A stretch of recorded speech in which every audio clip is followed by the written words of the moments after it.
Hey everyone, it's Tim from Linessa Farms, Specialty and Heirloom Livestock. Thanks for joining us again today. I hope everyone is doing well. So tonight is just an open forum. If you have any questions, go ahead and type them in, and I will do my best to answer them. I don't really have anything necessarily on my mind that I want to talk about. I guess, have a few questions that have been put online on Linessa Farms Tack Box that I'm going to at least do my best to answer. And, we've talked about this in the past that a lot of this is essentially opinion, and a lot of this depends on what you're used to, what you've experienced. So as you peruse the internet and YouTube, and you see all these different people telling you all kinds of different things, just remember that some of this is going to work for you, some of it isn't, and you just have to do your best to wade through it. And it gets really difficult, right? Because you've got this much information out there, and you have this much time. And so it's like, okay, well, what do I follow? And it can get confusing. Sometimes you see, one person may tell you one thing, another person may tell you another. So I completely understand. Sometimes the answer is somewhere in the middle. I think the easiest thing for you to do as a producer of sheep or goats, if you're going to get into this business, is, the first thing that you need to do is you need to sit down and kind of decide where it is that you want to go. What is it that you want to do? I have a friend that is kind of getting into sheep right now, and we talk a lot about it. And he's like, man, I just don't have much direction, and I don't know where I want to go. And so we talk about that. And I'm like, well, what do you want to do? Do you want to raise this stock for meat? Do you want to raise this stock for show? Do you want to do both? How many do you want to have? And so, that can get, it can get a little bit much at times. So if you have any questions, like we've talked about in the past, make sure that you let us know. I know that there's a lot of you here that join us every week, and I greatly appreciate you coming back. I see we have some new folks on here. Black Market Homes. I know who that is. That is one of my coworkers. So Brian, thanks for joining us tonight. Jen and Steve's Homestead Shenanigans. Let's see what you've got for us here. So I've been giving my sheep who are 10 months old your lamb, ram, and ewe mineral. I have 2 ewes and 1 ram. I was looking, and on the site it says don't give to males ? So let's see. I'm going to change this so I can see it a little bit better. Ram, and so we don't sell a lamb, ram, and ewe mineral. So it's not marketed that way. It's sold as sheep mineral plus vitamins. So we have sheep mineral plus vitamins. We have ram. We have male, which is no phos mineral. And so the issue with giving any mineral or any feed for that matter to animals that has phosphorus in it is intact males. We kind of want to steer away from giving them phosphorus, especially if phosphorus in high enough amounts that it is outweighing the amount of calcium that they're getting. So in order to prevent urinary calculi in your sheep and goats, you want to make sure that you are giving at least, the universities will tell you 1.5 times as much calcium as phosphorus. I would say 2 times is a safe bet. So something for you to consider. So if you go on Foundation Feed, if you go on LinessaFarms.com or FoundationFeed.com, and you look at our free choice minerals that we have for sale, you're going to see that we have a sheep mineral plus vitamin, and then you're going to see that we have another one that is specifically for males, and it's going to be a no phos mineral. So the sheep mineral plus vitamins does have some phosphorus in it. It still has a good calcium phosphorus ratio, but we do caution people, anytime you're adding anything with phosphorus into it, it's something that you need to be aware of. So that is why that is there. So when it comes to lambs or goat kids, if you have males and females together, we understand that you can't realistically, separate all your males and your females out and feed them everything different. So there's some ways to get around that. You want to make sure that you, again, maintain that calcium to phosphorus ratio. You always want to be checking your feeds. You always want to be checking your minerals. And then you can also start to add in some ammonium chloride as well. If you have ammonium chloride in your feed, then you probably don't have to worry about that. If you don't have ammonium chloride, that's something that you can add to the feed, or that you can add to their water as well. So it's kind of a safety net, if you will. So we have, again, we have, um, uh, are you playing something down there with music on it? Okay, can you turn it down? Sorry about that. I was getting reverb on my mic here. So again, calcium phosphorus ratio is important, and ammonium chloride is something that you'll see that's added to a lot of feeds. So just something for you to keep in mind. Hopefully that answers your question. All right, let's see what the next question is that we have here. My question is that we have a lot of TMR option here in our country. As far as my experience, made TMR for goats doesn't work, as they will need to vary all the time. So, not too familiar with that, and that I can off the cuff give you a lot of information on that. Um, and we run into this. This opens up another good question. So, when it comes to nutrition, you're going to see three different categories, and this is kind of a roundabout way of answering your question. You're going to see three different ways of looking at things when it comes to nutrition. You're going to have individuals that tell you that they don't give any grain. You're going to have individuals that tell you that they do give grain, and then you're going to get people that are somewhere in the middle. Grain is not necessarily the end all be all answer to everything. Going all natural, as some people like to say, without any grain, grain is still natural. So we can argue that, getting lost in the deep weeds of what's natural and what's not. The answer is this: you cannot just feed on pasture and not give anything else. You can, but you're going to run into issues. You need to supplement with some kind of minerals, free choice minerals, minerals in some kind of feed. Chances of them getting everything that they need to grow and thrive and stay healthy just on pasture is probably not there. Now, you can get your pasture ground checked.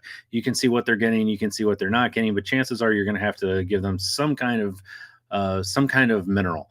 So even if you're going to do just on pasture, I want you to go out and get yourself a good mineral from someone that you trust, or at your local feed store or whatever, and make sure that you're offering them a free choice mineral. I think that is a huge mistake that people make, that they think, well, just because I have them on pasture, and I'm grazing them and doing things all natural, means that I don't need to supplement them with anything else, and that is far from the truth.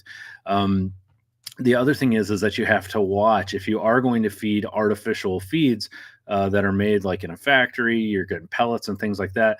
You have to look at the feed that you're getting, what the nutritional value is of that feed, and then compare that to the mineral that you're offering them as well. We see some individuals that, they have goats that are getting copper toxicity because they're giving a free choice mineral that has copper in it, and then they're giving a feed that has copper in it, and then they're giving copper supplements, and then you run into this issue where they're just getting too darn much copper.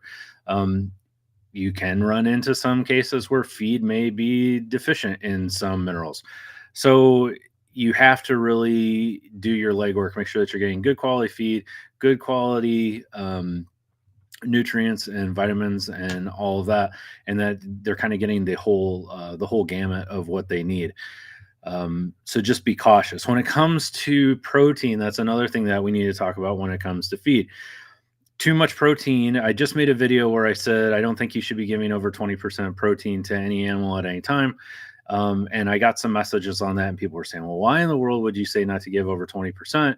And the reason that I say not to give over 20% is once you start crossing that boundary in over 20% crude protein in your feed, you're starting to cause issues that a lot of the universities and a lot of the scientific literature shows is actually going to cause problems. Now, set that aside, we see on pasture all the time where we do, in fact, have animals that can get a wasting effect when they're out on high quality pasture, to where you put these animals out on super high quality pasture with maybe some legumes and other things out there where you got really high protein, maybe up in the 30%, and these animals start scouring and they actually start dropping weight.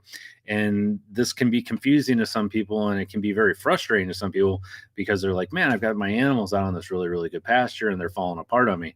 What's going on? Well, what's going on is they're getting too much protein. It will cause them to scour, which is get diarrhea, and it can cause other problems as well. So it can also cause inflammation inside. So when it comes to getting pregnant, what we have found and what some of the universities and studies have found is that putting animals on a really, really high protein diet close to time of the year when they're going to be ovulating and getting pregnant, it can actually cause some inflammation, which can actually decrease the amount of, which can actually decrease the ability for them to get pregnant and not be as successful. So, and I'll post some articles about that on the Tack box here this week for you guys to look at with a little bit more information. The other thing that generally happens is when we take in protein, humans take in proteins, any mammals take in protein, these ruminants taking proteins, it's the same way. What ends up happening is our bodies have to break that protein down. Our bodies break the protein down, break it down into amino acids, which are kind of the building blocks of these proteins. And then what ends up happening is we use these amino acids to kind of build new proteins and use them for what we need to in the body. Now, this breakdown process causes waste. We see these waste products that are released from that, and those have to get filtered out through things like your kidneys.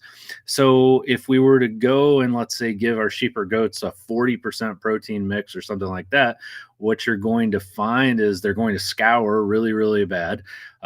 You're going to create issues where you're really, really taxing their kidneys. It can actually cause them to go into kidney failure. And then you're going to get this systemic that is throughout the body. You're going to get this inflammatory response with them. So that is why I say, and I think you'll find throughout the industry, sheep and goat industry, even the best quality creep feed is usually right at around 20%. And actually, not a lot of people are feeding that. Most show guys and gals that I know are feeding maybe between 18 and 20% creep feed to their lambs and goat kids. So just something for you to keep in mind. Can you go over 20%? Yes, you can go over 20%. Are you getting the most bang for your buck? Probably not. And are you putting them in more harm than good? Probably. So that's just my opinion, but something for you to keep in mind. Okay. Let's see what we got here. R&B Farm Katahdin Breeders in Ohio. All right. Welcome to the show. All right, let's see what we got here. Good evening. Have you ever used the MLab P test strips for pregnancy tests in sheep or goats? If so, does it test accurately? I have not used them. Normally, if we're going to do pregnancy checks on our animals, we just do ultrasound. A good veterinarian or a good vet tech with an ultrasound is very, very handy because they can tell you within reason when they're going to be due. And it also tells you, they can also tell you what you plan on having, if you plan on having singles or if you plan on having twins. Plus, we don't worry about false negatives or false positives, which do happen with urine tests. And so we don't want to find ourselves in a situation where a ewe or a doe may be open and she's actually, bred, and vice versa. So I don't have a good answer for you on that one because I haven't used it. We do know individuals that send in blood work to be tested. But again, the urine strips, I don't know. If you do find out, and if you do use these and they work for you, if you don't have the option of a veterinarian to come out and ultrasound or doing the blood work or whatever, that's great.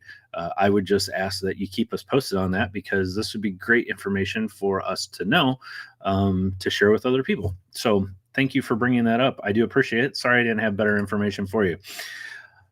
Can we use your mineral to all and add ammonium chloride? Yeah, absolutely. And honestly, when you have a feed company, and I'm sure you guys can appreciate this, when you have a feed company, you have to just be cautious about how you word things, because if you word something the wrong way and something happens, then you run into trouble. So I'll give you a prime example. If you guys follow me online and you see me talking about copper sulfate, we talk a lot about copper sulfate when it comes to worming, right? Well, if you notice, when I talk about copper sulfate worming online, I will say 1% copper sulfate oral drench or 1% copper sulfate oral solution. Now, why do I say that? Well, the reason I say that is because if I just say, yeah, I wormed my animal with copper sulfate, then someone will go out, they will buy copper sulfate powder, and they will feed it to their animal, and their animal will die. And then they will say, well, Tim said, and do I really worry about getting sued or something like that? No, not really. But I just want to make sure that I'm as clear as possible to give you guys accurate information. So, when we have our medication, or excuse me, our feed that has any phosphorus at all, um, I just I just caution people. Make sure that your calcium phosphorus ratios are in check, and if they are, then you're fine. I feed ammonium chloride. It is mixed into our feed. If you buy any of our complete feeds, like our 40% feed additives or any of our feed additives, you'll notice one of the ingredients in there is ammonium chloride. We include ammonium chloride in our feed, and we do feed it to our animals. It is a very, very good insurance policy to make sure that you don't get urinary calculi. Urinary calculi is just a nasty booger that nobody wants to deal with. And I'm very glad that Jen and Steve, that you guys brought this up tonight, because it's one of the number one problems that we see every year. There's just a couple problems that we see every year. We see urinary calculi every single year. We see coccidia every single year. We see barber pole worms every single year. It's just one of those things. And it's too bad that we see the urinary calculi, because it is 100% preventable. And if you want to be darn sure that you're not going to get it, the answer is calcium phosphorus ratio. Make sure that you have twice as much calcium as you have phosphorus, and you can supplement with ammonium chloride. Ammonium chloride can be purchased online. You can buy it at Amazon, and as a matter of fact, we're actually going to start offering ammonium chloride here within like the next week, on our online store at linessafarms.com. So you can check that out as well. So thank you again for bringing that up. Good question. All right, let's see what else we have here. Brian, are there any other vaccines that we need to be giving our lambs other than CD&T? So CD&T is the big one. CDT is the one that I feel like you just can't. You can't keep them from coming in contact with it, especially within tetanus, and it's just too easy to vaccinate them. I understand that some of you are against vaccines, and I get that. If I would still really, really encourage you to consider CD&T, because tetanus, you get a cut, they get a wound. If you're tagging them or docking their tails or doing anything, you're opening them up, castrating them, you're opening them up for the chance to get tetanus. So very, very important. The Clostridium, boy, it's just too easy for them to get that, and it's an awful death. So there's a slew of other vaccines. You can vaccinate your animals to no end. They make vaccines for mastitis. They make vaccines for CL. They make vaccines for pneumonia. They make vaccines for E. coli. They make vaccines for all the abortive stuff that's out there. So sore mouth, they even make a vaccine for sore mouth. Some of these vaccines work really well. Others don't work very well at all. When it comes to deciding, let's say you're a pro-vaccine person, that you're like, hey, if I need it, I want to give it. Okay. What you need to do is you need to work with your breeder that you're getting your animals from in your area, and you need to ask them if they have vaccinated against anything. And then you need to talk to your local veterinarian, and you need to ask them, hey, what do I need to vaccinate against? Now, I will tell you that in our case here at Linessa Farms, we generally just give CDT, CD and T, to say it correctly. So Clostridium type C and D, and tetanus. Those are the ones that we vaccinate against. Now, I will tell you this: we bring animals in from all over the United States here to Linessa Farms just because of the nature of the educational program that we're offering here. We have lots of different breeds on our farm from all over the United States because we're bringing those in so we can offer good education to you guys and gals out there. If I bring in an animal that is completely naive, that's kind of a medical term that we use when it comes to immunity. We would say that an animal is naive. That means it hasn't had any exposure to any of a specific bug. And so their immune system doesn't probably have any antibodies built up against it. Their moms probably hadn't been exposed to it, so they probably don't have any. If we bring any of these animals in, we will vaccinate them for some of the abortive bacterias that are out there.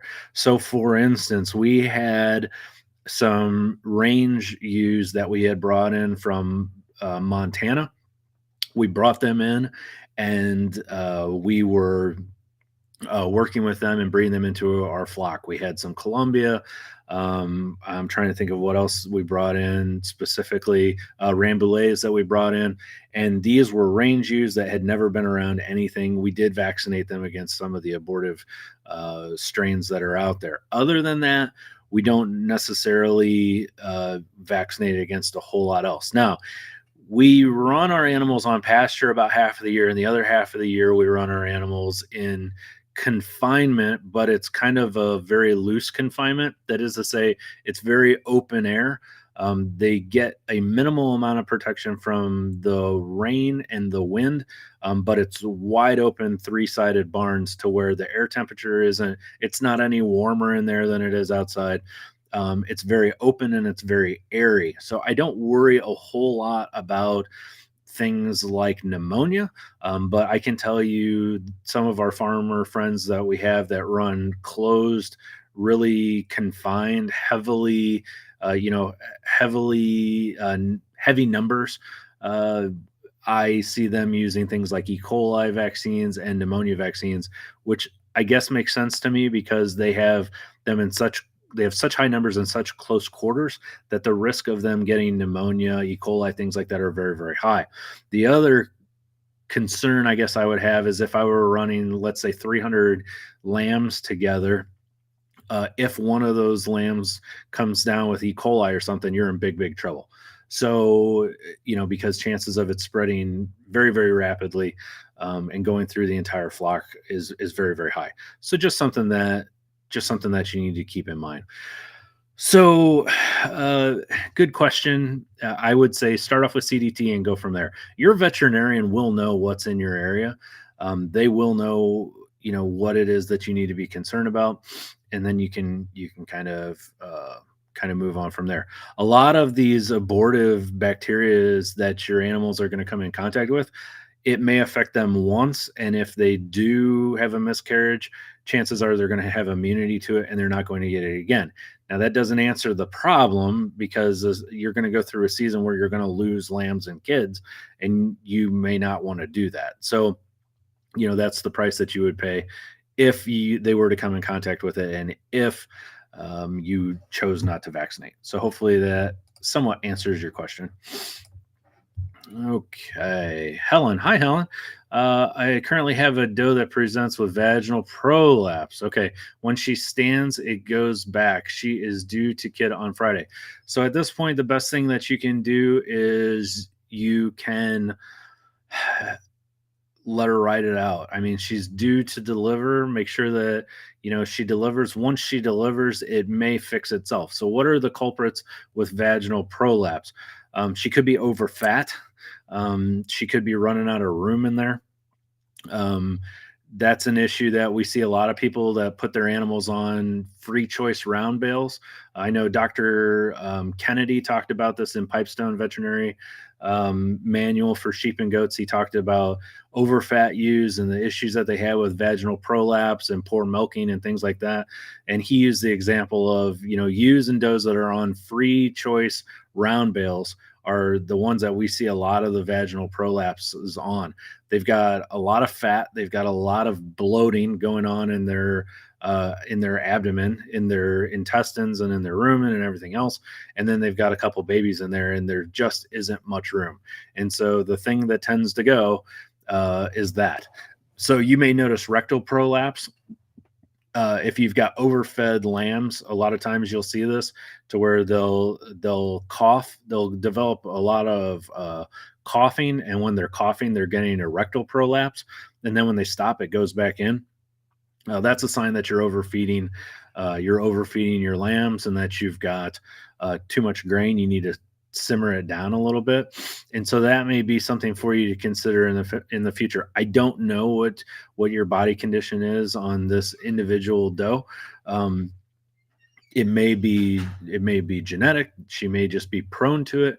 You're just going to have to see how she does. If, in my opinion, if she delivers this year and she's fine and she doesn't prolapse and it stays in afterwards and everything's fine, I wouldn't necessarily automatically go ahead and call her. I would get her to a better body condition next year. If she's, over condition, I would get her to a better body condition next year and hope that it corrects itself. Now, if that's a completely different animal than if I have a ewe or a doe that has a good body condition, they're not overweight, they don't have prolapse until they deliver, and then they prolapse, then they've got to go. Then if they survive it, then you call them. Dealing with prolapse is something that will depend on your skill set. I have never made a video on dealing with prolapse because it's pretty in depth if you want to do it correctly. And it's not something that the average person is going to want to tackle. There's a special suturing technique that we put in place using this really thick suturing material that's actually called umbilical tape. That's probably the most successful way to deal with prolapse. There are prolapse harnesses that you can buy. If you've got a flock or a herd of females that you are going to be delivering and you plan on breeding them and delivering babies, having access to a prolapse harness is, if you don't know how to deal with the prolapse, if you're not willing to do the intervention, or if you don't have a veterinarian very close by, a prolapse harness might be something that you want to invest in. You can get these on online through any of the major suppliers should have a prolapse harness for you. So something for you to consider. But 9 times out of 10, this has to do with body condition. So it's not necessarily a nutritional deficit or anything like that. It's normally having to do with body condition, sometimes body condition mixed with genetics. Some animals are more prone to it than others. There used to be a school of thought that was, if you dock lambs too close, that it sets them up for rectal prolapse. While we're on the topic of prolapsing, I don't buy that. That's not what I've seen. What I see is a lot of these prolapse issues come from overfeeding. And I've done it before. I've overfed South Downs. Every breed handles feed differently.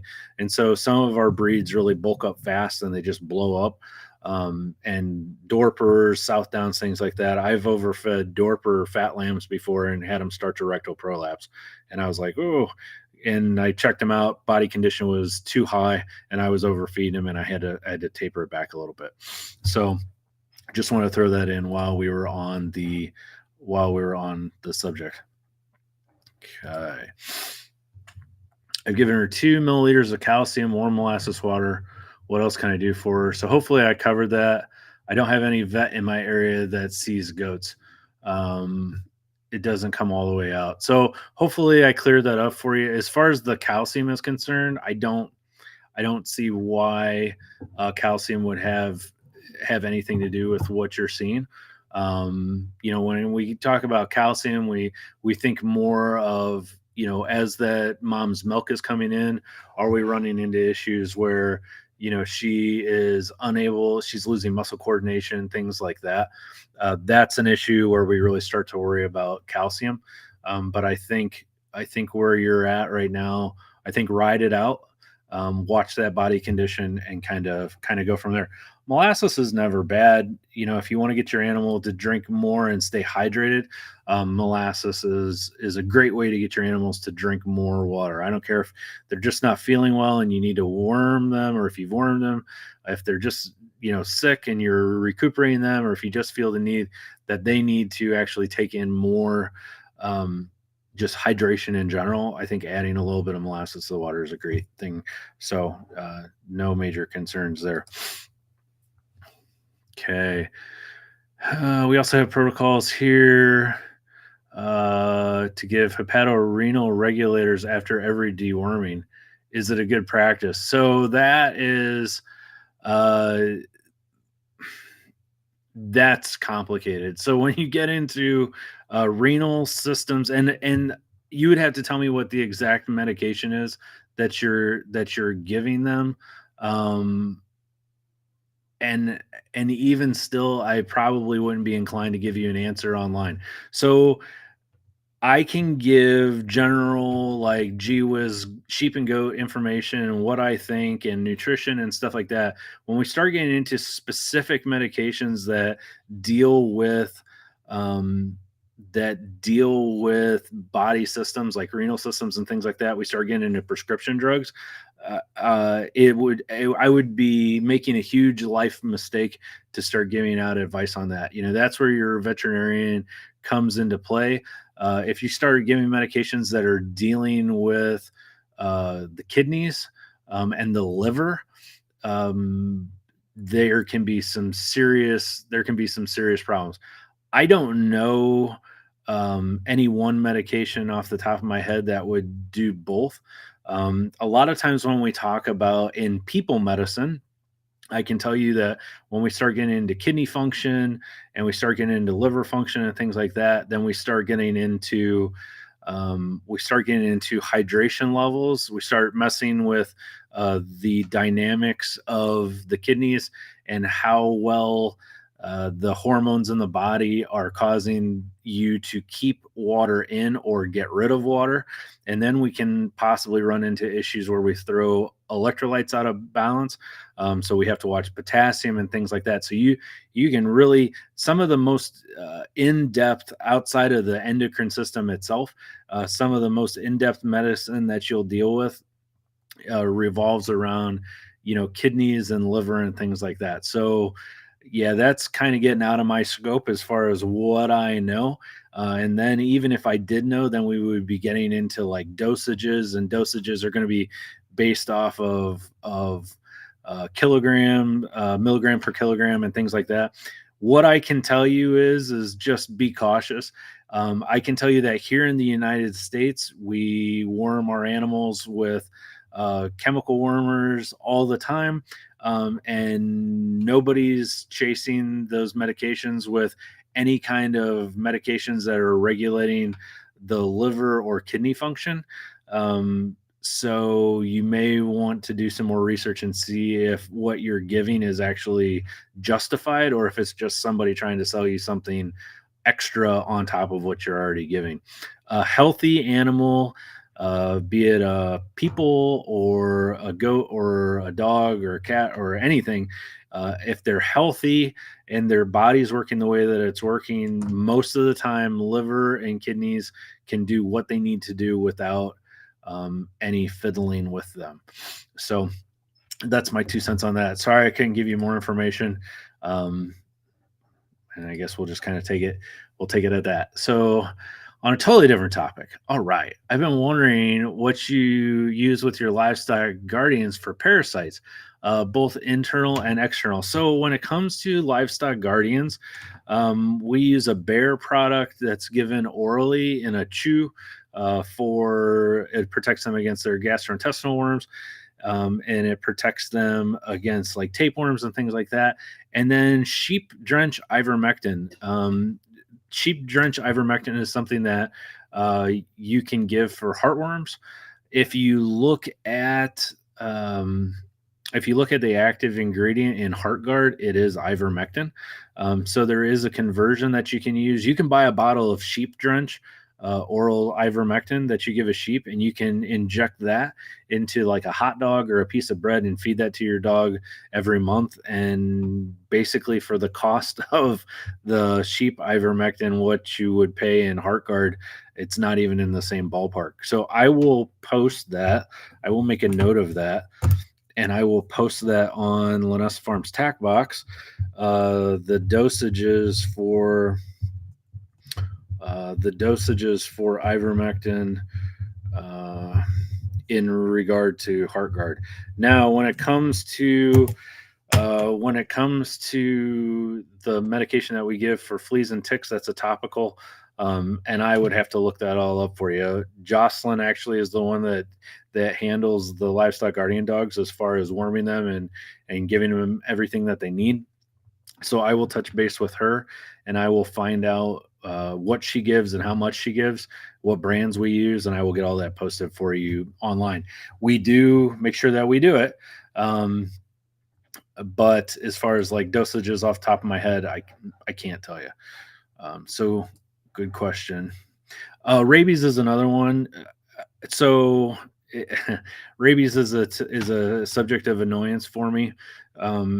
I can tell you that. So, for instance, I've got a Yorkie that's in the house. The thought of having to take my Yorkie to get her rabies shots when she's outside the house for 5 minutes a day, I kind of roll my eyes at that, and I think, really, does she really need rabies? But I will tell you, when it comes to your livestock guardian dogs, just get them rabies vaccine through your local veterinarian. You're required to anyways in most cases, but holy smokes, when you think about an animal that's potential for a rabies exposure, still probably pretty low. But when you think of all the things that they're going to come in contact with and the predators and the animals that they may come in contact with, it is something that you would definitely want to check out and make sure that you get done. So that's my 2 cents on that. From Malaysia. All right. Well, thank you for joining us. I really do appreciate it. All right. Let's see what else we have here. How old are your lambs when they get CD&T? So that's a great question. So, and it's not that simple. So let me give you the long-winded answer.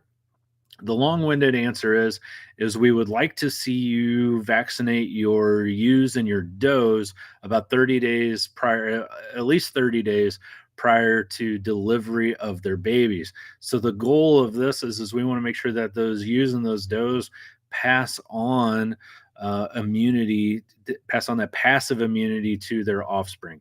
When babies are born, their thymus really isn't cooking quite yet. They do have some immunity, but most of that immunity that they have, they're getting these short-term antibodies from mom through the colostrum. So we want to make sure that mom is up to date on her vaccines. That way she can pass that immunity along to the baby until the baby gets old enough that it can develop its own immunity. Now, if you follow the directions on the bottle as far as CDT is concerned, using CDT as an example, the first vaccine, it's a series of 2 vaccines. The first vaccine is given at 6 weeks of age. The second vaccine is given at least 2 weeks later. So we would just say generally 6 weeks of age and 8 weeks of age. And you would just give that to them, and then they would be good. Then you can give them an annual booster. Now, this is where we get into this conjecture. Some veterinarians that I know say, once I give it to them once, I'll never give it to them again. Other veterinarians say, I give it every year.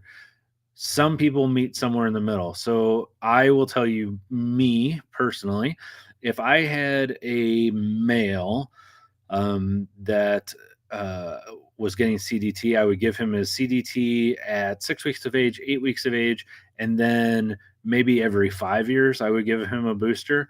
I can see the value in giving a pregnant ewe or a pregnant doe there's 30 days or more prior to lambing or kidding, because when I give that booster, it's going to cause a boost in their body, and then I want that passed on through that colostrum. So as far as my breeding females, I do every year. If I had a pet that I was never going to breed and I was never going to do anything with, again, I would probably look at maybe every 5 years I would give her booster. That's just me.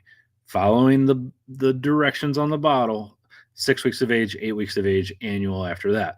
Now, with that being said, on top of that, we do something a little bit differently on our farm, and that is every baby that's born on our farm, we are giving them 1 milliliter of aqueous penicillin, 1 milliliter of CDT at birth. So they're getting a 2 milliliter injection subcutaneously at birth. This is not, I did not invent this. I didn't pull this out of thin air. This is under the direction of Pipestone Veterinary Services.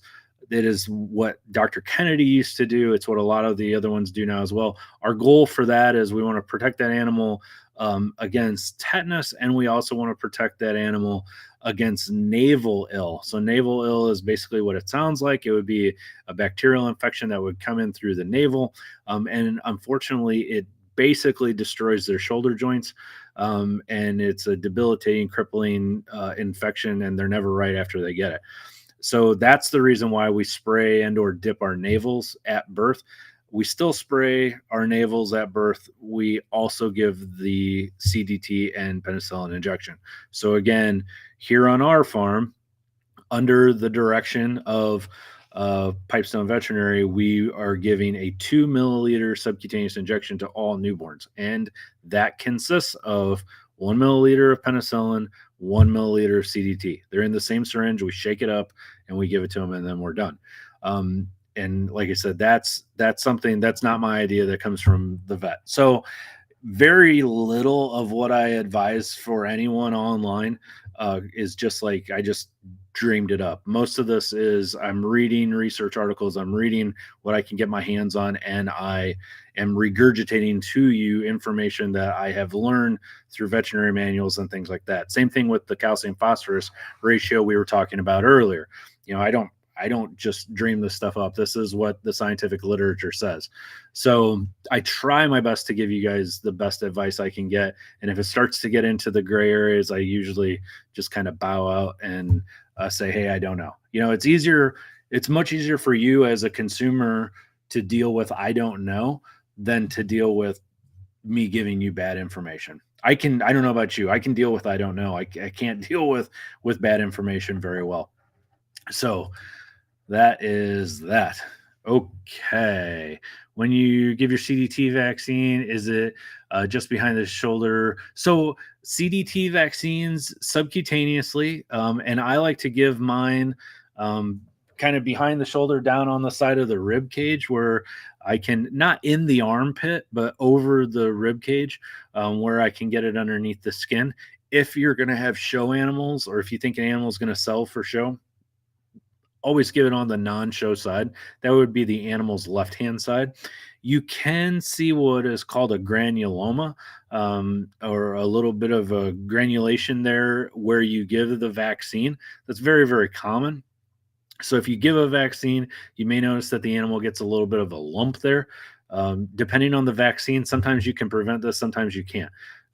So we always want to make sure if there's going to be any kind of a lump or anything like that, that we put it on the non-show side, which would be the left-hand side of the animal. So just something for you to keep in mind, a good rule of thumb for you. Okie dokie. Let's see what we have here. I'm using a marking harness on my ram. Good. He has been with the ewes for one heat cycle, 17 days. He has marked all of them. I've changed the color of the marker.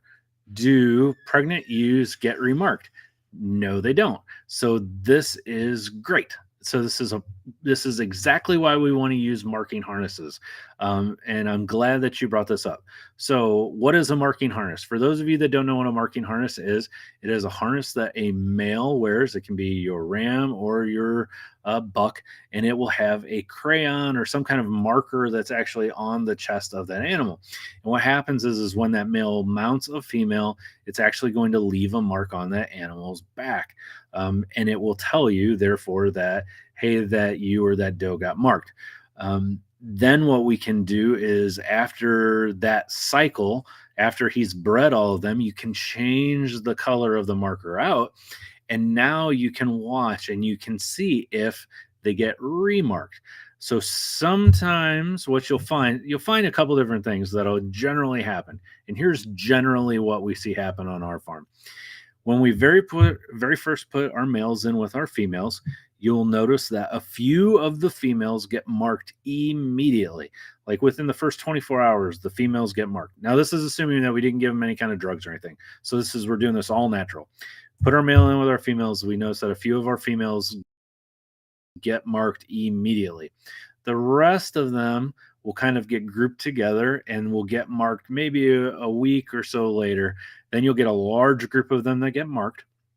And then you'll have a few of them that kind of are the stragglers and get marked later. So, kind of if you think of it as like a bell curve, you got a few early, a few all at the same time, and then a few at the end. Then what you'll notice is when you put a different color on your male, that after when the other cycle kicks in, when the next cycle kicks in, you'll see that he remarks a few of them. And these are a few, they don't always take on the first time for whatever reason. That first heat, that first ovulation, they may not take the first time. And that's when he remarks them.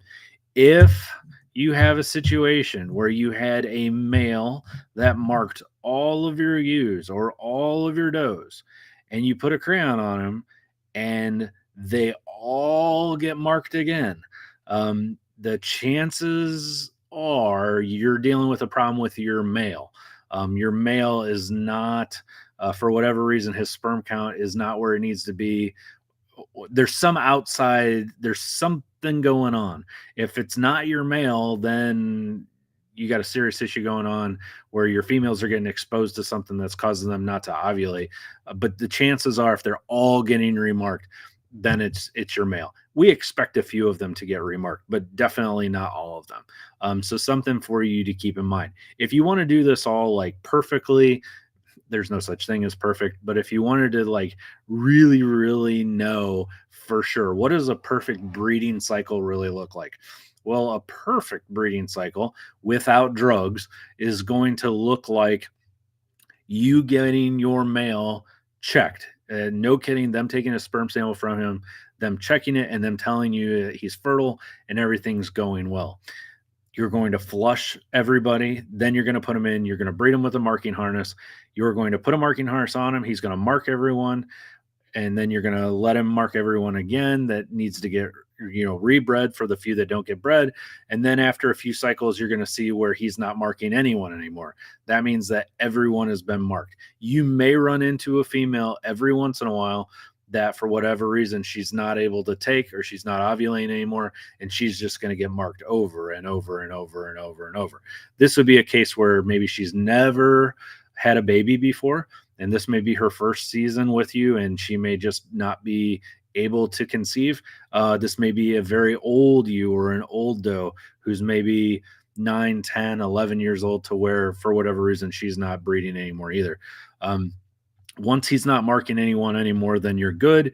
And then maybe a month thereafter, you would have your veterinarian come out with ultrasound and pregnancy check all of them and say, yes, in fact, they all were landed. They all do have babies in them. And the vet can verify, this is about when, we think that the babies are going to be born, and you go from there. Anytime your ram is marking your ewes or your does, you need to be keeping track of this. So, we've talked about CDT, we've talked about marking harnesses and things like that. It's important that you're writing all of this down. Now, I understand we've switched to we have an online app that we use. It's not ours, but we use Herd Help. And you can check that out online. It's easy to remember. It's herdhelp.com, herd, Herd, help.com. You can download an app and you can just upload everything on your phone. We upload everything on our phone with Herd Help, and then we put it on. We have paper backups that we use as well that we print out. So the reason for that is you want to mark down on your records when she was marked. That way you can reasonably expect when she's going to have the babies. But that's a very long-winded answer to your question, but the answer is no, he should not be remarking all of them. You can generally tell the difference between a little bit of a mark and a lot of a mark. You'll run into issues where your ram may try, or your buck may try to get up on a female, and she'll have a little bit of marking on her just from where he got up on her and she immediately kicked him off. but you'll be able to tell when they've been bred. And for those of you that have used marking harnesses before, you notice like there's a difference between like one little line on their back or one little itty bitty bit of color, and then the ones that have been bred. It's like, oh yeah, there's no doubt about it. So just something for you to keep in mind. All right. Tiffany, hi. I didn't know. So I've got people. I have been out of the hospital for a while. I am on military orders now, so I haven't seen my hospital friends in a while. So, Tiffany, nice to see you on here. Thank you for joining us. All right. Another question. How soon do you have an ultrasound to check for pregnancy? We covered that. So, yeah, talk with your veterinarian and kind of see what they tell you. Sometimes you're at the mercy of your veterinarian. If you plan on breeding a certain time of the year, just call your vet ahead of time and be like, hey, when's your opening going to be for ultrasounding? And she'll tell you, or he'll tell you. It's not an exact science. You don't have to get them checked like to the day. You don't want to do it too early. If you do it too early, they can't tell. And you don't want to do it too late. If you get your ultrasounds done way too late, then it's really hard for them to tell. They're like, oh yeah, they're pregnant, but it's hard for them to tell exactly when they're due and how many are in there. Sometimes they can get off on that as well. So I would say if you're getting them checked at like the 1 month time period, or maybe a month and a half time period, it's easier for that veterinarian to tell you how many babies are in there and give you a good idea of when your due date is going to be. All right. So when it comes to hay here in the States, we like to use the term flake. So for small square bales of hay, a small square bale of hay is generally broken down into 12 to 14 subsections. So if you get a small square bale of hay and you cut it open, what you'll notice is that it'll kind of fall apart into these little subsections, and each one of those subsections is a flake. And a flake of hay can be anywhere from 2 pounds. It can be up to 3 pounds. It depends. A lot of this is going to depend on your farmer and how your farmer baled your hay. Generally speaking, a very, very general rule of thumb is your animals need at least 1 flake of hay per head per day. And of course, that's a huge generality because it depends on what type of hay, and it depends on, is it a really high legume hay that's high in protein, or is it just garbage hay that somebody mowed on the side of a ditch bank? How big is the animal? What is the animal's nutritional intake needs? Is it 20 below zero outside, or is it 60 degrees outside? How old is this animal? So we use very, very general terms like 1 flake per head per day, and I stand by that. I think that that's a general rule of thumb. I think that's a general rule of thumb that's been used in the industry for years and years and years. It works. We tend to want to stay away from free choice, all you can eat hay. Now we are feeding round bales right now. As we get closer, once we get to within about a month of having babies, we'll generally pull them off of that and put them on more structured diets to make sure that we're not getting them too heavy, and we're not getting those babies too much growth to where we're dealing with prolapses and stuck babies and things like that. But 1 flake per head per day is a good all around number that you can go with. At the end of the day, at bare minimum, your sheep and your goats need at least 1 good, if you were to grab like a fistful of hay in your hand, just as much as you could possibly grab, they need about that much per day just to keep their rumen going. So as these animals are chewing that roughage, that hay or that roughage, whatever it is, it causes them to produce more saliva in the form of like gallons of saliva per day. And that saliva works as a rumen buffer, and it keeps their rumen from getting too acidic. If you don't, let's just say for whatever reason, we decided we were just going to do our own thing. And we were just going to feed all grain. We'll say we got a bunch of corn, a bunch of cracked corn, and we were just going to feed nothing but cracked corn or oats or even a pellet, even a hay saver pellet. It's not hay, but it's made from alfalfa. and we just fed them that, and we gave them no roughage whatsoever, no hay, no roughage, no nothing. What's going to happen is that rumen's going to get hyper acidic. It's going to get very, very acidic. It's going to kill all the beneficial bacteria in that rumen, and eventually it's going to destroy that rumen. The animal's going to get very, very sick, and eventually it will kill them. So we have to give them enough feed to keep that rumen going, and the feed that keeps the rumen going is the stuff that involves them chewing, that cud chewing that increases saliva and it keeps them healthy. That's probably the number. It's a tie between number one or number two mistake that show people will make is they will withdraw hay from their animals to the point that we refer to it as it cooks their rumen. That's a term that we would use. We would say, oh, well, they smoked that lamb's rumen, or they smoked that goat's rumen. They cooked it, and that's because they didn't give them enough roughage. The number two mistake that we would see is getting the calcium phosphorus ratio out of whack and giving them urinary calculi. I can't tell you how many times I've seen goat kids in the final stretch, like the week before show, come down with urinary calculi. They get what's called water belly, where they can't urinate out, and they go into renal failure and they die. So probably the two big problems we see with the show animals. So good question. Let's see, Brian.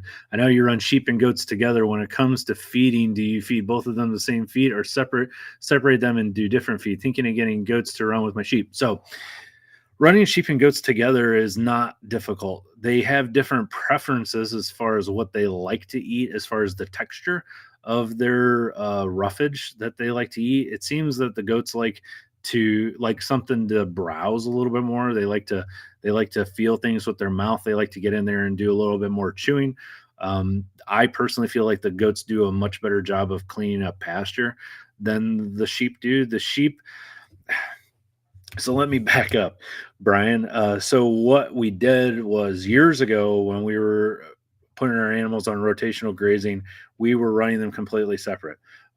We were running our goats together and we were running our sheep together. And you'd look at them and you'd look at the sheep pasture and you'd have like these patches of stuff all over the place. The sheep were kind of like, we like this, but we don't like that. And the goats was nice and clean and even. And so what we found was, if we put them together, that we were getting this nice clean pasture that was evenly grazed and everybody was happy.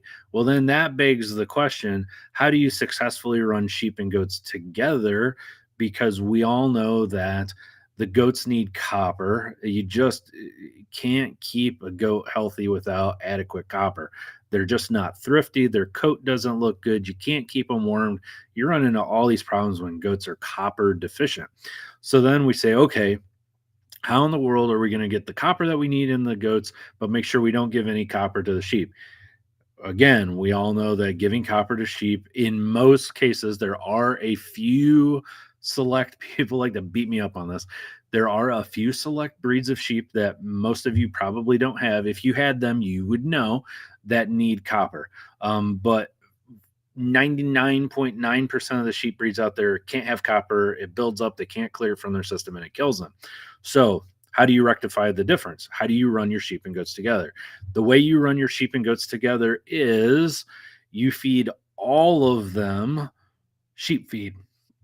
That is to say, essentially the same feed minus the copper. And then you have to give some kind of artificial copper to the goats to keep them healthy and keep them thrifty. Now, this can be achieved in a few different ways. And so the correct way, as far as the literature is concerned, is through giving the supplemental copper. So that's going to be through an oral bolus. You can give an oral bolus of copper oxide particles that's given in a pill, and you can give that to the goats and it'll go into their rumen, and hopefully they don't chew it up and spit it out. And it's can be trying to get them to take these pills. If you've ever tried to give a pill to a goat, it's a magical experience. What we have found is we do all of our copper through injection now. So we use a product called Multimin 90. Multimin 90 contains zinc, cobalt, copper, and something else that I can't think of manganese. Um, and we give that to all of our goats at least annually in a 1 milliliter subcutaneous injection. That gives them the copper that they need. Now, some producers are giving 2 injections per year, 6 months apart. Some producers are giving their goat kids 1/3 of a milliliter subcutaneous, and then later on they're giving them the 1 milliliter, and then they go on the 6 month rotation from there. We right now are giving annual 1 milliliter subcutaneous multi-min 90 injections to our goats, to our adult goats. I would strongly advise giving oral vitamin E with this because it has selenium in it, but it doesn't have any vitamin E. Anytime you're giving selenium and vitamin E are kind of like a married couple that has to go everywhere together. If you want them to work well together, they work best when they are given at the same time.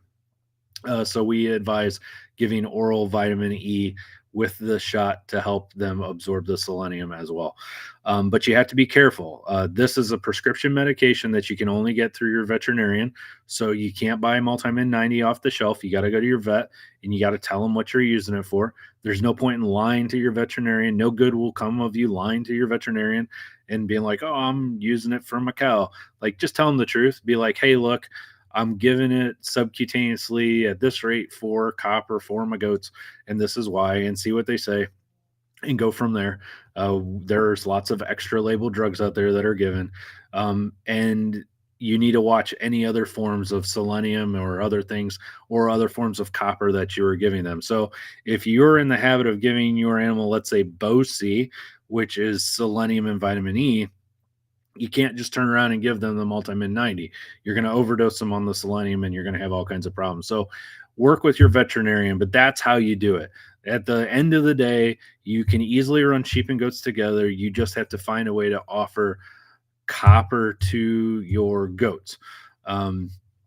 So I will leave that up to you. But yes, we do it successfully. We don't have any problems, and that is how we make that happen.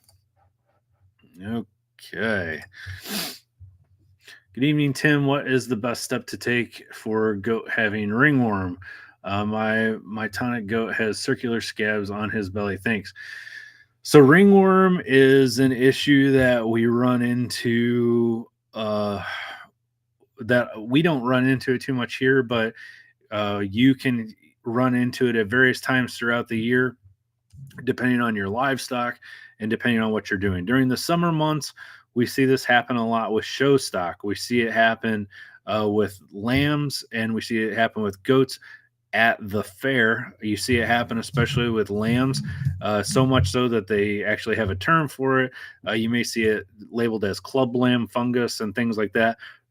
Ringworm is not a parasite. It is not an actual worm. So it's misleading that they say ringworm, because some people say, oh, well, I need to give them some kind of topical parasitic thing like permethrin or silence or something like that. No, it's a fungus. So you would need to treat them with an antifungal medication. So I personally like, there's sprays out there that you can buy. You can pick them up at your big box stores, antifungal sprays. You would want to clean the area off well. You would want to shave any hair off of that area, keep it clean, and then you would want to apply the antifungal medication as directed by the package. We've had lots of luck using Lotrimin cream. That would be an over-the-counter cream that people would use for like jock itch, or they would use that for athlete's foot. You can apply that topically. Now, it's important for you to remember that this can very easily transmit from that animal to you. So you want to make sure you're practicing good hand hygiene. Always make sure that you're wearing gloves, and make sure that you're watching. The prime place that you'll see this manifest will be on animals' faces. You'll see it. Cattle will get it. Goats and stuff will get it. But then you can also get it on the body if they come in contact with it on the body as well. Sheep, not so much. The lanolin and the wool tends to protect them. But when we're doing slick shearing for show, that's when you see it manifest itself. Same thing with the goats. Generally speaking, it's going to manifest itself in a place where they either don't have hair or because they've been shorn. It's popping up in that area. Okay. How much is overfeeding? Um, no way to answer that question. And we get asked this a lot. Okay, well, how do I know if I'm feeding my animal enough? How do I know if I'm feeding my animal right? If you're feeding your animal enough, if you're feeding your animal right, you need to be able to gauge where that animal's at by checking their body condition. Now, this doesn't mean you look at them and you say, oh, they're fat or they're not. You have to put your hands on the animal. You can have an animal that's very undernourished that has a great big bloated belly on them. You need to put your hands on the animal. You need to feel the cover, the fat cover over the rib cage, and you need to determine if that animal is under conditioned or over conditioned. We use the example of our hand all the time, where we say that if you feel that animal's ribs and it feels like your fingers, then that means that they are probably under conditioned. You're feeling those rib bones and it feels like this, they're under conditioned. If it feels like this, to where you don't feel any of those rib bones at all, and all you feel is fat or muscle, then that animal's over conditioned. If it feels like the back of your hand, it's almost just right. So when I feel the back of my hand, what do I feel? Well, I can feel just a little bit of bone, but I can also feel some meat in there as well. This is real bony. This is not bony at all. This is just right. So you should be able to feel a little bit of rib. With some cover in there as well. That's when you know that they're doing good. So a good place to start is you always want to consider consistency, right? So we want to feed our animals consistently. We want to feed them the same thing at the same times every day. We want to give them clean, fresh water. We want to give them their set amount of hay. We want to give them their grain if we're going to give them any grain. We want to give them their free choice mineral if we're going to give them any free choice mineral. And then we just sit back and we watch. If you want to start off with 1 flake of hay per head per day and 1 pound of grain per head per day and some, 1 ounce per head per day of the mineral, that would be an okay place to start. And then you kind of see where they go. One breed may balloon up and they may get really heavy off of that. Another breed may waste away to hardly anything. So it's your job as that shepherd to be out there every day checking those animals, keeping an eye on them, and catch these trends before they get out of control. If they start to waste away down to nothing, then you need to up it a little bit. Maybe you need to give them a little bit more grain. If they start to get too heavy, you may need to take some of that grain away. So just something for you to consider. There is no, this is how much you give, and this is what works. Anybody that tells you that, is just not giving you the best information that they can. It is very difficult to say. And even throughout the seasons, the amount of stress that those animals are going under, can change that cover that they're putting on based off of how much feed that they're getting. You may have a ewe or a doe that you're able to give 1 flake per head per day to 1 pound per head per day and 1 ounce per head per day. And she does great. And then she's getting into late gestation and you find that, that's not cutting it. Or she's got a baby or 2 babies or 3 babies on her and it just goes crazy, to where she's just falling apart and you need to feed her a little bit more. So play it by ear, do your due diligence as a good shepherd, and keep an eye on them and adjust your feed accordingly. Okay. Vets Grow Fuzzy Butt Farm. Hello, my friend. Nice to see you. In Oklahoma, we're selenium deficient. Yes, you are, my friend. Just got 4 semi-load trucks of hay from Indiana. Great. I think our selenium problem is fixed. Might be, might not be. So keep an eye on that, my friend. See how things go for you. You can always get that hay tested, but definitely keep an eye on that and see how it works out for you and go from there. Liz Sonity. Hi, Liz. Another one of my hospital friends. Nice to hear from you, my friend. I hope you're doing well. My best wishes to you and your family coming up for the holiday season. So our live feed are saved. and you can watch these live feed. They're all saved on our YouTube channel. Just go to Linessa Farms, do a search for Linessa Farms online, and you'll see we've got a bunch of live streams on there. All of our live streams are saved. Um, so yeah, take it from there. All right, Jeremy. Hi, Jeremy. I have a goat that is lethargic and very spacey. Oh no. Won't eat and has a runny nose. What would you do?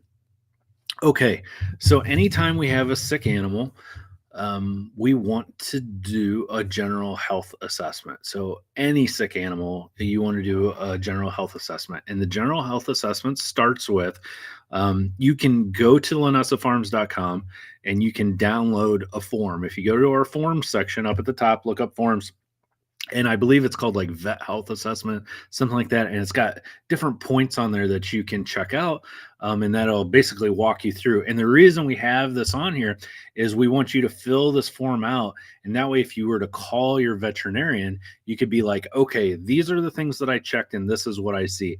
They're basic general questions that your vet is going to ask you, like, what's the animal's body temperature? Does the animal have scours or diarrhea? Is the animal vomiting? Does the animal have weakness? Does the animal have blindness? So the very first thing I would tell you is I want you to do a head to tail assessment. Check the nose, check the mouth, check the eyelids. Does the animal have mange? Does it have white eyelids? Does it have a dry mouth? Does it have a cough? Does it have a runny nose? And we work our way back. What's the fat cover feel like? Does the animal is it very emaciated? Is it very thin?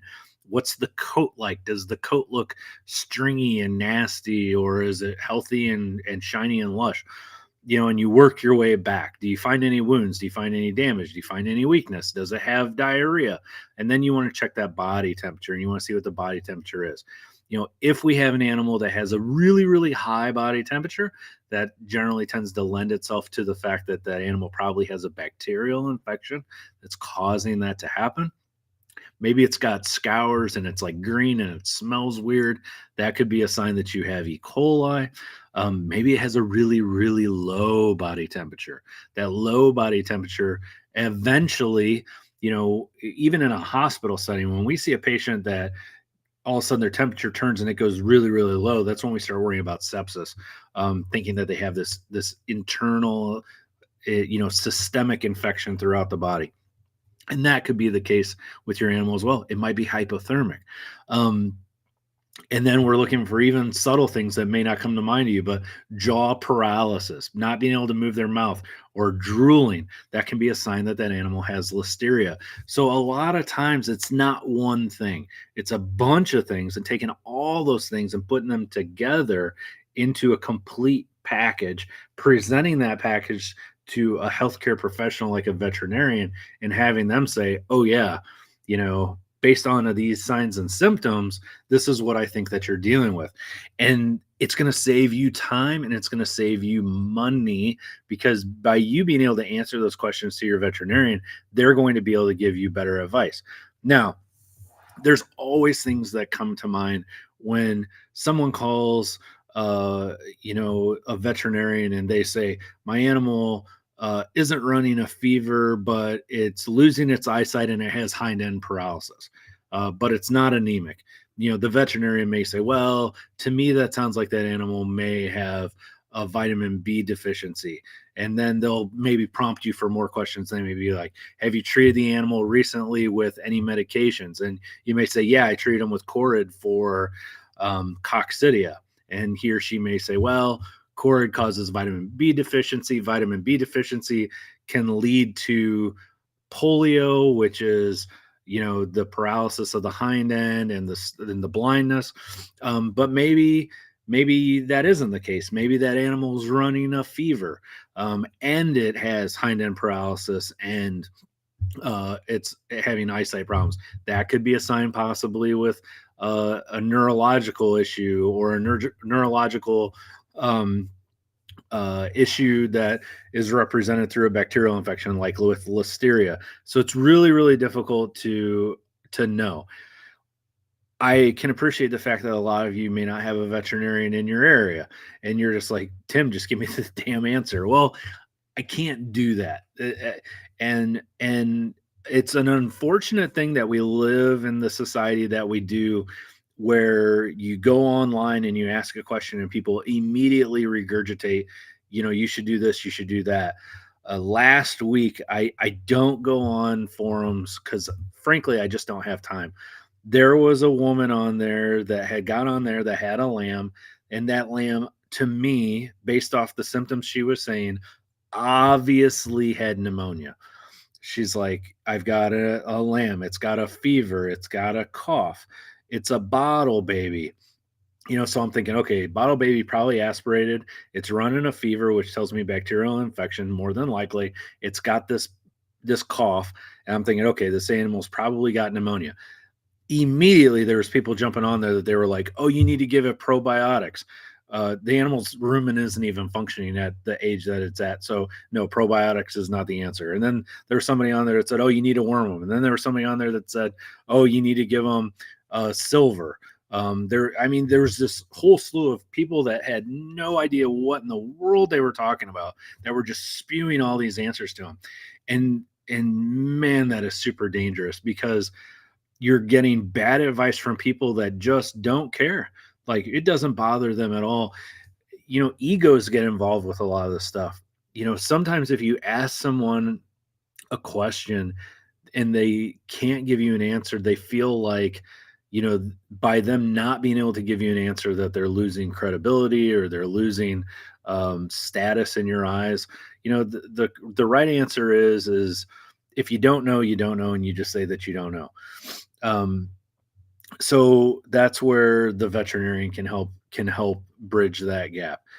I can tell you, if I didn't have a veterinarian possible that I could get in touch with, then I would be inclined to give an animal with a fever some kind of medication, some kind of antibiotic. But then it runs into, okay, well, what antibiotic?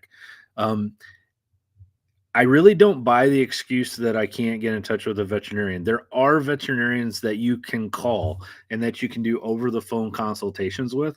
Stock vets in Rensselaer, Indiana, they have small ruminant vets there at Stock Vets. Um, and you can look them up online. I don't get paid by them to give you their information. It's just Stock Vets, Stockvets. There's a couple very good veterinarians that are there that you can just call them and just be like, hey, um, I got your name from some crazy internet guy. And they'll probably know who you're talking about. And you just say, hey, I've got this issue and I have no small ruminant vets in my area and I need your help. And they may charge you a small consultation fee over the phone, but they can give you an answer. Um, it's very hard for me to just give you information, because I don't feel confident um, sometimes that I'm giving you the best information that you can get, and I surely don't want to steer you away from a veterinarian. So that's my answer for that. So my long-winded answer is, I would do a complete and full health assessment, utilize that information to present it to a healthcare professional like a veterinarian, and see what they tell you. There's a difference between preventative care and actual care at the moment, where you've got acute care, you've got a sick animal. We can talk preventative care all day long. When we talk about coccidia prevention and worming and things like that. Acute care with an actual animal that is sickened or dying, that's where the vet that's where the vet comes into play. So that's the best advice that I can give you. Maybe not what you wanted to hear, but I hope that at least helped get you in the right direction. How do you use your concentrated feed additive? This is from Cheryl. Thanks, Cheryl. So if Foundation Feed sells concentrated feed additives, there are other companies out there that sell concentrated feed additives. So what's the thought process behind it? So the thought process behind it is this: Mana Pro, Foundation Feed, Hunter Nutrition. There's a slew of companies across the United States that sell these really high protein feed additives. And essentially what you're going to find is that it's like a 40% protein feed that has vitamins, minerals, and ammonium chloride and other things in it. Chances are a coccidia medication in it. And so what you get is you get this fortified feed that you cut with some other type of grain. And so what it allows is it allows a producer to ship a complete product to a farm and then have them mix that in on their farm. So the example I'll give you is, our foundation feeds 40% ultra lamb. So 40% ultra lamb is 40% protein. It has all the vitamins and minerals in it. It has anti-coccidia medication in it, and it has ammonium chloride in it. You can get that, and you can you can add 4 ounces of that to 1 cup of cracked corn, or 2 cups of cracked corn, or whatever protein you want. You mix that up, and now you've got maybe a 14% complete feed that has everything in it that you need, or maybe a 16% everything that you need. If you purchase from us, what you're going to get is you're going to get a book that's going to come with it. And that booklet, if you flip it open, it's going to actually have a conversion table in there. And it's going to say, if you want a 14% complete feed or a 16% complete feed, this is how much you mix in. And that's where the complete feed comes in. So we wouldn't want you feeding that 40%, by itself to that animal. It's way too high protein. It's way too strong for them. It's meant to be mixed in with something else. So hopefully that helps to answer your question. And you can get lots and lots of different stuff. So, just with foundation feed alone, we've got ultra ram, we've got ultra doe, we've got ultra buck, we've got, ultra goat kid. We've got all these different feeds that are specifically formulated for breeds, species, sex, and all of those other things. We have a feed that's specific for dairy goats. So, good question. Hopefully they answered for you. If it didn't, just let me know and I can give you some more guidance on that as well. I have a goat, excuse me, and her milk bag has started as well. Can you estimate how long before kidding when that starts? Nope, but you're in luck with a goat. So what you do with a goat, if you've got a goat that's getting close to kidding and you're like, man, how in the world am I going to tell when she's going to have her babies? This is what I want you to do. Have a friend or a family member go ahead and hold the goat, restrain her just by holding her head, put a halter on her, or if she'll stand for you, just have her stand. Go to the back end of the goat where the tail head is. And so if you can see the tail, what you'll find is that you'll have the tail head, and then on each side of the tail, and what I mean is where that tail comes off the body, on each side of that tail, if you feel alongside of that, you're going to feel a tendon on each side of that, and it's going to feel like a pencil. It'll feel almost like a pencil in there. So you can roll your finger over that and you can feel it, and you'll feel that tendon runs one on each side of that tail head. So you feel those tendons, and normally on a normal animal, on a normal goat, you'll be able to feel those tendons. And what you'll notice is as that doe gets closer and closer and closer to having her babies, every day, if you feel that, you'll notice that those tendons get a little bit softer and a little bit softer and a little bit softer. And then finally, right before she's going to have that baby, within about 12 to 24 hours before she has that baby, those tendons are going to go away altogether. You're going to go to feel for those tendons, and you're not going to be able to feel them at all. And what's going on here? Well, what's going on here is that those tendons are actually coming in contact with some chemicals in that doe's body that's allowing that pelvis to be able to open up. And so those tendons are getting looser, they're getting softer, so that pelvis can open up for that baby to pass. And so what you'll notice is within 12 to 24 hours, those tendons will go away altogether. You won't be able to feel them at all. And then you know that you're getting close. And really feel, go out there. The best time to do this is when you have a goat that's not far along in pregnancy, because you're really going to feel those tendons, and it'll help you to realize where they're at. Then move forward and get yourself a really pregnant one and start feeling. You'll notice a profound difference. And again, once you get to the point that they're going away, once they're completely gone, you can't feel them at all. You're usually within 24 hours of her actually having that kid. So that's a great trick. I'm glad you brought that up because I'm glad I was able to share that with you. Okay. So Jeremy says, thank you, Joaquin. Thumbs up. Yes, we always appreciate the thumbs up. That is uh, that is something good that helps us out with the YouTube algorithm and all of that stuff. Thumbs up, share with a friend, whatever. So the vet issue, Jess says, the vet issue is something that I'm dealing with right now. My vet, the only one who serviced livestock in my area, retired. Oh no. It's been almost 6 months and it's tough, and I think we talked about that in our last video. We said, hey, if you can't get try to reach out and get a vet when you don't need them, and I know that sounds weird, like who in the heck is going to call um a vet when they don't need one. Well, you'd be surprised, if you can call a veterinarian and just say, hey, I'm so and so and I live here and I have sheep or I have goats and I just wanted to establish a rapport with you.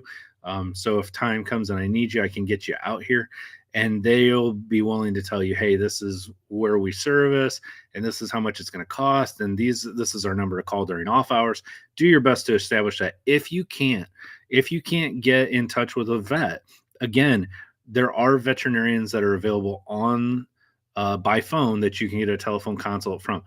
Pipestone used to do that, and I don't know. Premier One bought out Pipestone, as far as I know, um, and I don't know if Pipestone still offers their call-in vet service, but I know Stock Vets does. So you can call Stock Vets and just see what they tell you. If you got a question, just tell them, say, hey, look, I'm 3 hours away from the closest vet, I can't get anyone, and see if you can get an over the phone consult with them. And like I said, they're going to charge you something, but it beats the alternative of having to go to an online forum. And I'm not beating up online forums. There's great information that you can get from online forums, but you guys know as well as I do, there's awful information you get on there as well. And it's like, how do I know that the person I'm talking to isn't a complete wackadoo, that's giving me God knows what information? It can make it difficult, right? So just something for you to keep in mind. All right. Cheryl, high octane concentrated liquid. Sorry, I should have said that. So the high octane concentrated liquid that you can get from Foundation Feed is a high fat liquid that has vitamin A, E, and D added to it. So it has the fat soluble vitamins added to it. You can give this in an oral drench. You can pull up in an oral drench and drench it to lambs, goat kids, sheep, goats. You can give up to 5 milliliters per head per day. You can mix this in, top dress your feed with it, and just to give them a little bit of extra. It's got a butterscotch natural flavoring to it that makes them go after the feed. You can also mix it in with beet pulp. We actually have a video where we're showing how we mix it in with beet pulp, and it just makes it taste a lot better, and they go after it. Just think of it as a fat soluble vitamin and energy additive that's high in fat, that increases the flavor of the feed and will help them go after it a lot better. We always just put a little over top of our grain when we're feeding our animals, and they just love it. And if you've ever smelled it, it's got like a butterscotch smell to it. So I wouldn't recommend you eat it. It's not going to hurt you if you do, but it probably not going to be the best thing you've ever had before. All right, Dustin. I've had people ask me what I do out there all day during lambing, just staring at sheep butts. That's right. The signs are so clear now after years. You're right. It's like you get used to watching them and you kind of know, and you get used to your ewes as well, and you kind of know. And it's funny when you're very first starting out with sheep and goats, you look at them and you're like, I think they're gonna go. Like you're like, oh yeah, especially with the ewes, because you can't do that tendon trick with ewes. It only works with the does. And you'll look at them and you're like, oh yeah, surely she's gonna have her babies. And then like 2 weeks later, she still hasn't had her babies yet. And so it can be confusing, to say the least. All right. Zoe, I would assume is how you pronounce your name. I'm sorry if I butchered that. I'm not the best with names. Hi, Tim. I have used that are having single. Do you have any tips on how to get them to throw multiple lambs? Yes, we have a video on this based off of some of the scientific evidence that we know of. Now, you will run into an issue to where first-time moms tend to have singles, and that's just the way that it is. So we don't lend too much credence to if our first-time user or first-time does are having singles, but flushing is probably one of the number one ways that you can help this. As nutrition increases within reason, there's a lot to it, but flushing is a way to get them to ovulate and to drop more eggs. Ultimately, how many babies that you is having, assuming we have a healthy male, how many babies that you or that doe is having is going to be based off of how well they are ovulating and how many eggs they are dropping. So check out our video. Just do a simple search. Just type in like Linessa Farms, more twins. I try to title our videos like real generically. So if you wake up tomorrow morning and you're like, I wonder, how to mix feed, just type in Linessa Farms mix feed and something should come up. If you're thinking about hoof trimming, Linessa Farms hoof trimming, it should show up. And in this case, Linessa Farms more twins, it'll pop up. And we have a pretty good video about that. If you ever find yourself in a situation where you don't get an answer that you like, which happens, right? Hopefully not more often than not, you can email us. You can send us an email. You can reach out to us on here. You can reach out to us on social media, on Facebook, Linessa Farms Tack Box, and just say, hey, Tim, I need information about this. And if I don't have an answer, I'll get you an answer. All right. Just let me go back to your original question. Does it matter? Vet issues is something I'm dealing with. Okay. I don't think it matters that you're in Canada, Jess. I think that while prescriptive authority across outside of the states would have an effect as far as them being able to write you a prescription that you would be able to get filled. Good advice is good advice. And in most cases, they can at least tell you, this is what you need to do and go from there. But yeah, you are going to run into issues. If you need prescriptive authority won't cross the lines between our countries. And so that may be an issue for you. But if you just have a question, if it's something simple, if it's something like, goat polio or a worming or something like that to where you can get an over-the-counter medication, they'll probably be able to help you out.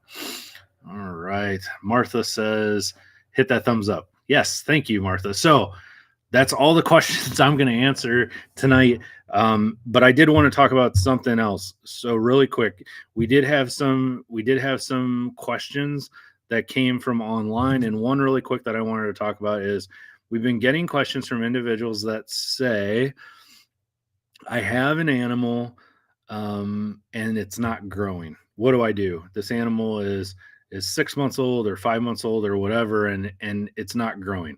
So here's the deal. When we see animals that aren't growing, you have this failure to thrive. Most of the time, you're dealing with one of three things. The first one is that you may be dealing with dwarf gene. So if you've got an animal that just doesn't grow, but it looks healthy, it's muscular, it's full, it looks great, everything about it looks perfect except for the fact that it's tiny, especially in lambs, you may be dealing with dwarf gene. However, if you have an animal that doesn't look thrifty, it's just got kind of a crumpled up look to it, it doesn't look well, maybe it's had scours, and it's not growing, you're probably dealing with a subclinical problem. And when I say subclinical, I mean they have an illness, but it's not such a full-blown illness that it's expressing itself to where you can easily see it. So, for instance, they're not walking around with scours all day, every day. They're not running a fever. Generally speaking, they're still able to eat and drink and they're okay. But maybe they just look kind of rough. You're probably dealing with coccidia, or you're dealing with some kind of parasite load, something like that. We see this happen all the time with coccidia. Coccidia can just destroy the lining of that animal's intestines, and it causes long-term damage to where the animal can't appropriately absorb nutrition. All of the nutrition in our bodies, all of the nutrition in your animals' bodies is absorbed through that lining of the intestine. So, just to give you a basic, like down and dirty 5 minute or we'll say 30-second spiel on how the digestive system works. Essentially, you take in food, you chew it up, it goes down into your stomach or your stomachs.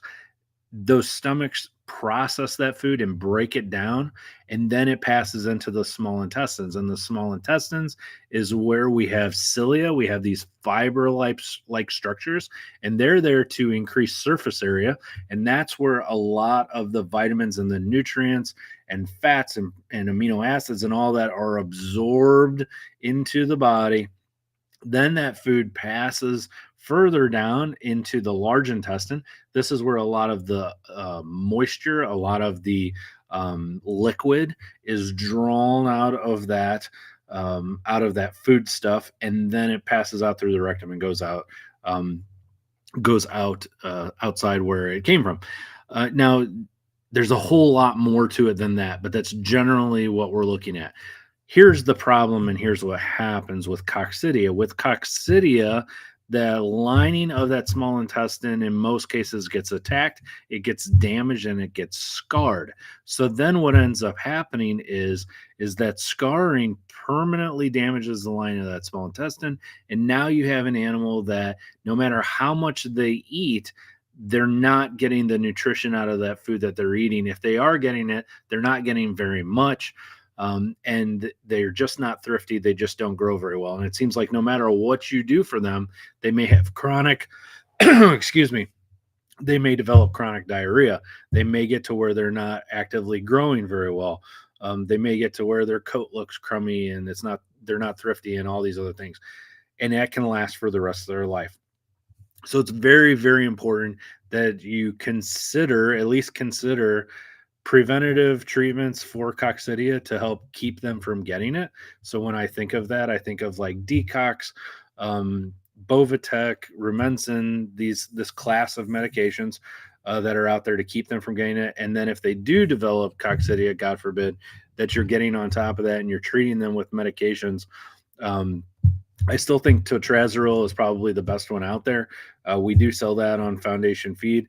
If you're interested, you can go to linessafarms.com and go to Foundation Feed on there, and you can buy totrazeril. It is for coccidia, but there's also sulfa meds that you can get from your veterinarian. There's also Corid and other medications out there as well. But coccidia is no joke, and it can seriously mess up your animal and their ability to maintain and absorb nutrition for the rest of their lives. So just something that I wanted to touch on that we had talked about